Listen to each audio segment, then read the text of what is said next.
Is this really happening? Hello, my nakamtachi, this is JoyGirl with a review of the glory that is chapter 1028. This is another great chapter with a nice blend of truly hype action and peak comedy whilst also setting up the premise of new intriguing subplots. But before we get into it, let's first congratulate the winners of our Joy Fleet Discord artwork competition, where the theme this week was to draw King underneath the mask, and these are our winners. In third place we have Alvi, continuing the very unique, very fresh spin on situations, this time with a great crossover between Scooby-Doo and One Piece. Yama-O? More like Yamadou. Second, we have Wacom with a really epic, realistic paneling of King's reveal. And answer me this, if Zoro has to fight an opponent who looks very much like his rival, would that be his worst nightmare or a dream come true? And back, claiming first place is Pukiaki. This idea of a Sanji lookalike behind the mask seems to have been a very common spark for our artists. And classic Puki throwing shade on our One Piece mothers again. It seems like Judge hated Sanji for more reasons than we were first aware of. A huge congratulations to our winners and a big thank you to everyone for always participating.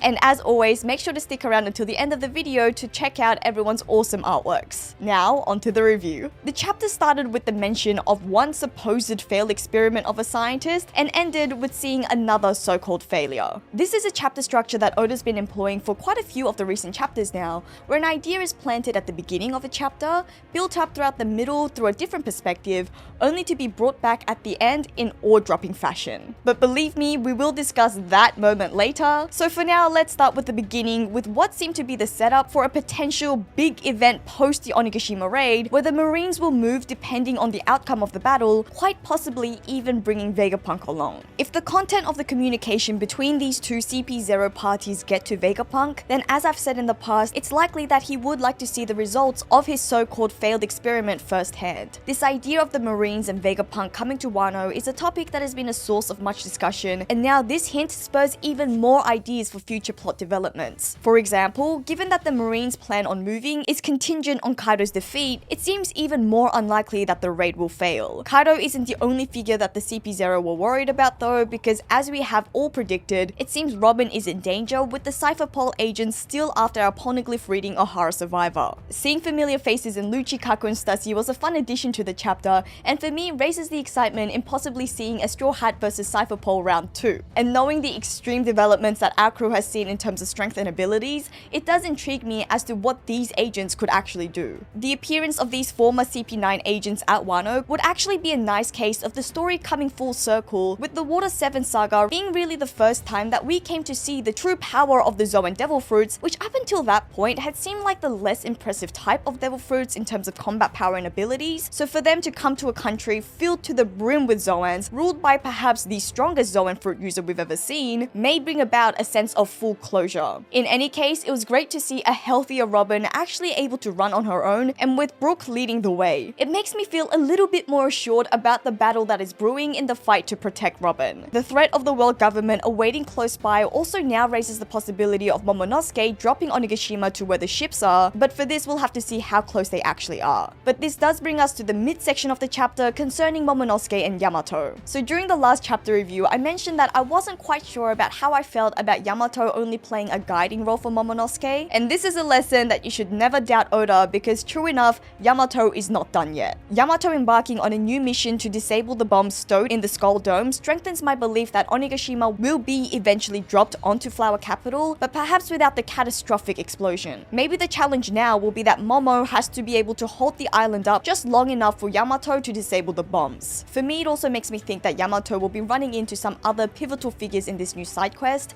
possibly the Scabbards, some of the other Straw Hats, but personally, out of all the potential run-ins we could see, I think the most interesting would be if Yamato ran into another Kozuki. But for this chapter, I really loved seeing Yamato's full Zoan form. It was just so slick and graceful. And according to my very quick research, wolves don't actually possess the physical capacity to climb, so I'm going to say that Yamato's feat is even more impressive and is perhaps the result of the mythical Zoan fruit, which isn't actually just a straight up simple wolf, and the fact that Yamato was in hybrid form. Something puzzling though, which I do want to thank Morning Morality personality for reminding us of this during the reaction stream, is that we see the Heart Pirates back on Onigashima spotting Yamato in this chapter, but the last time we saw them after they rescued Luffy was back on mainland Wano. So there is a bit of a question as to how they got back up to the floating island. Perhaps Momo actually carried them alongside Luffy and we just didn't see it clearly earlier, which I do think is a little less likely, or maybe the Heart Pirates are a more impressive bunch than we realize, which would be welcome because they have been largely underwhelming. This is also a really nice further moment of development for Momo. Now that he's received the extra push he needed from both Luffy and Yamato, it really is all up to him now. Oda is dedicating a good amount of panel time to steadily show us Momo maturing and building his courage, which I do really appreciate. It fleshes out his character into being very relatable and believable. The development in this chapter is that he is now flying, eyes wide open, having overcome his fear of heights, now just faces a new task that he's going to have to figure out next. And continuing to see Momo's dragon form and his small size in comparison to the island itself is a constant reminder that this is no small achievement, but like Yamato, I have full confidence that Momo will do it. But let's move on to another so-called failure of an experiment, which is what I'm sure most of you are here for. Half of this chapter was dedicated to the fight between Sanji and Queen, and boy do I thank Oda for it. Focusing on Queen first, Queen continues to rise to becoming perhaps my favorite of the Yonko commanders. He has so many interesting abilities, and as of now, seeming like the most difficult calamity to deal with. Apart from the brute force and durability of his Zoan form, his self-engineered modifications make him a really tricky opponent. He just comes out with very unique tactics and unexpected fighting methods. Queen kicking off the wall using his tail was reminiscent of a swimmer's tactic to gain speed and momentum, but of course what we really mean is his disassembling body so that he can unleash Brachiosaur Hiss. And thank you to Sekaiichi for providing us with the Japanese pun on this name, because it seems Oda's replaced one of the kanji characters for the phonetic transcription of Brachiosaurus with the kanji character that means serpent, therefore the hiss for us in English. I mentioned before that the Sanji versus Queen had the most potential to be the most entertaining matchup, and this chapter did not disappoint. Seeing the entire crowd with their Enedu face was just hilarious, and who could blame them for their reaction? I was in a similar bewilderment. And then this moving on to Queen's Braco coil was just pure entertainment. Oda continues to show us his very unique take on dinosaur abilities, even if they are perhaps very imaginative, but in a way that is equal parts comedy and hype. It's just such a classic One Piece moment. Queen's massive serpent neck squeezing Sanji really did have me worried, but then roaring with laughter soon after, seeing Queen pulling a classic Queen. I think he really would make a good case to be the most formidable of the calamities if he didn't mess up so often. Queen yelling at his invention, calling it stupid, was really him insulting himself. But the Brachio launcher does really seem like it could have posed a threat, and seeing more and more of Queen's modifications just makes me really excited for the possibility of Frankie acquiring these. It also makes me wonder whether the launchers would have made a difference on Sanji at all, because you know what time it is now. Okay, so I want to preface this discussion on Sanji's new power-up by saying that I have mentioned on multiple occasions in the past that I didn't need to see Sanji get a power-up in the form of Germa 66's modifications having a delayed effect. I may have been in the minority, but I didn't see Oda's comment that Sanji can burst into flames as a result of his burning passion as a cop-out. I kinda liked what it meant for Sanji's character, that he was fully human, just capable of feats which defy logic. But in saying all of that, I still got very excited seeing this new development in this chapter. So before we start discussing what this means and the implications about whether Sanji is too overpowered, let's just first appreciate how freaking cool this is. I mean, come on, Sanji's exoskeleton is stronger than the tons of armament Haki masters who met their ends at Queen's hands. Or weird dino serpent body. Sanji clicking his body back into place was again partly funny, partly exciting,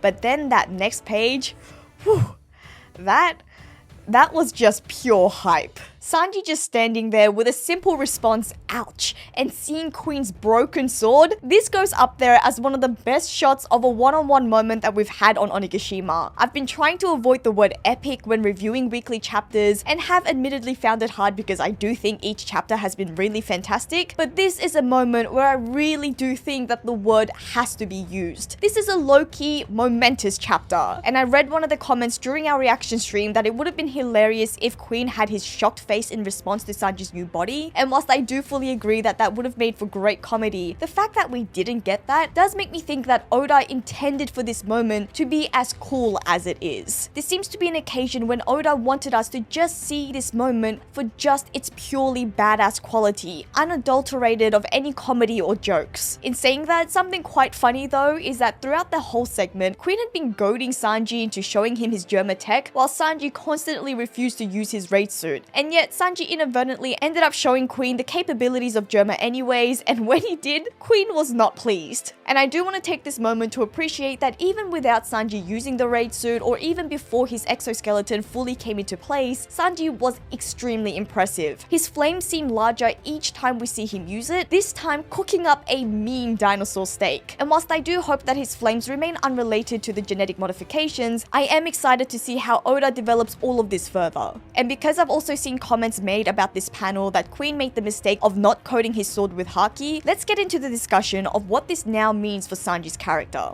This development fits with Sanji's story. Oda seems to like focusing on Sanji's characterization more than his combat ability, so even with this new power-up, I do think that that is what we're going to continue to see. The chapter ending with Sanji's displeased dialogue that he didn't even want these powers suggests that we're being set up for more of a character development in Sanji now having to confront his newly acquired powers. So even aside from the excitement for all the action that we're going to see from this, I am keenly anticipating the drama and character arc for our Straw Hat Cook. And I love that we have Chopper here, because if there's someone who's going to help Sanji embrace his inner monster, then Chopper is a great Straw Hat member to play that role. Now, as for the question of whether Sanji is too overpowered, like I've said in the past, given that our other main combatants have also had both innate and external fighting advantages, such as Conqueror's Haki, Devil Fruits, or extremely strong swords, I think we can treat this similarly for Sanji. Sanji's already disadvantaged when it comes to combat, especially with the limitation that he's even placed on himself. Plus, as we move towards the last legs of the series with our foes getting stronger, it's true that our crew needs to get stronger accordingly. And whilst I will say that it does seem like Sanji is even stronger than his siblings given what we've seen from them in the past, it will still likely hold true that there will be ways to counter this new power-up so that Sanji isn't too OP, such as if Queen really did coat his sword with armament haki. Personally, I think the best use of this new hardened body